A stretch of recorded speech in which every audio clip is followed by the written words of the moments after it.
बारां में शहर में जल झूलनी एकादशी पर मंगलवार को निकाली गई डोल शोभा यात्रा में अखाड़ा प्रदर्शन कर रहे युवक की मौत हो गई। दूसरा युवक बेहोश हो गया। मौके पर मौजूद डीएसपी ने फौरन सीपीआर दिया, जिससे उसकी जान बच गई। नमस्कार, मैं हूं जयश्री नागदा और आप देख रहे हैं सीबीसी न्यूज राजस्थान। ये बात रात करीब 8:30 बजे धर्मादा चौराहे के पास साथियों के साथ शोभा यात्रा में डांस कर रहा 25 साल का युवक अचानक गिरकर बेहोश हो गया तब की है। वहां मौजूद लोग सकते में आ गए और इस दौरान शोभा यात्रा की सुरक्षा व्यवस्था देख रहे डीएसपी राजेंद्र मीना तुरंत पहुंचे। उन्होंने भीड़ को एक तरफ करने के साथ ही युवक को सीपीआर देना शुरू कर दिया। थोड़ी देर में युवक होश में आ गया। उसके साथ ही फौरन उसे अस्पताल लेकर गए। युवक की हालत अब ठीक बताई जा रही है। वहीं इससे पहले शोभा यात्रा के दौरान अखाड़ा प्रदर्शन कर रहे युवक की अचानक चौमुखा के पास तबीयत बिगड़ गई। वह अचेत होकर गिर गया। अखाड़ा समिति के लोगों ने उसे जिला अस्पताल पहुंचाया, जहां चिकित्सकों ने उसे मृत घोषित कर दिया।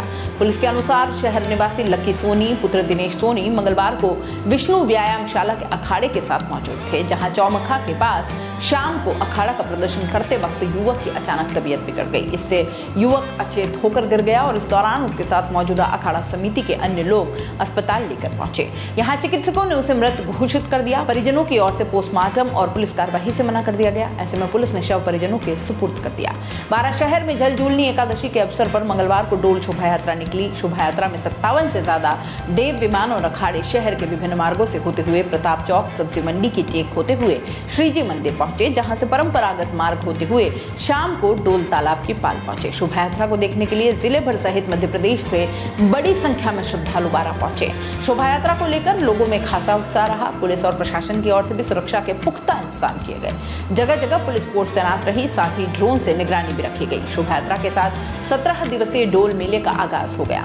श्रीजी मंदिर के पुजारी मुखिया दुर्गा शंकर शर्मा बताते हैं कि जल झूलनी एकादशी महापर्व श्री कृष्ण जन्मोत्सव के 18 दिन बाद मनाया जाता है और इस पर्व की ये मान्यता है कि इस दिन मैया यशोदा भगवान श्री कृष्ण को लेकर नदी के तट पर जलवा पूजन की रस्म पूरी करने गई थी। ये जलवा पूजन की रस्म सायंकाल में सूर्यदेव की साक्षी में पूर्ण किया जाता है और इसी मान्यता के तहत बारां में शहर के आराध्य श्रीजी मंदिर में भगवान को देव विमान में शोभा यात्रा के साथ शहर के डोल तालाब पर ले जाया जाता है। यहाँ पर शाम के समय सूर्यदेव की साक्षी में जलवा पूजन की रस्म पूर्ण की जाती है। ये एक ऐसा महापर्व जिसकी पहचान हाड़ौती क्षेत्र तक ही नहीं बल्कि देश के अनेक राज्यों में है। इस पर्व के कारण बारां जिले की एक अलग पहचान और ख्याति प्राप्त है। शोभा यात्रा के दौरान श्री जी अपने भांजे रघुनाथ जी से भी मिलते हैं। जल झूलनी एकादशी के पर्व डोल शोभा यात्रा में करीब 10 अखाड़ों के युवकों ने अपने कर्तव्य दिखाए। किसी युवक ने मुंह से आग निकाली तो किसी ने अपने ऊपर से मोटरसाइकिल निकाली, किसी ने लाठी चलाई तो किसी ने मुकद्दर से कसरत कर अपनी बाजुओं की ताकत दिखाई। गटका घुमा घुमा कर अखाड़े के युवकों के लोगों को दांतों तले उंगली दबाने तक के लिए मजबूर कर दिया। बुजुर्ग कहते हैं कि रियासत काल से ही यह परंपरा निभाती जाती रही है। आजादी के समय बारां का डोल मेला तालाब की पाल पर लगता था।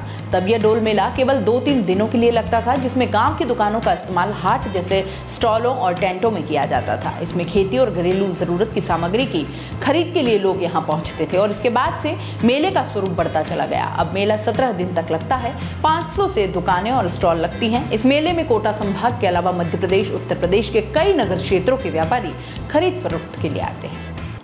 चिरंजीवी योजना से हो रहा इलाज, ना ही लाने रोकड़े और ना ही देना ब्याज।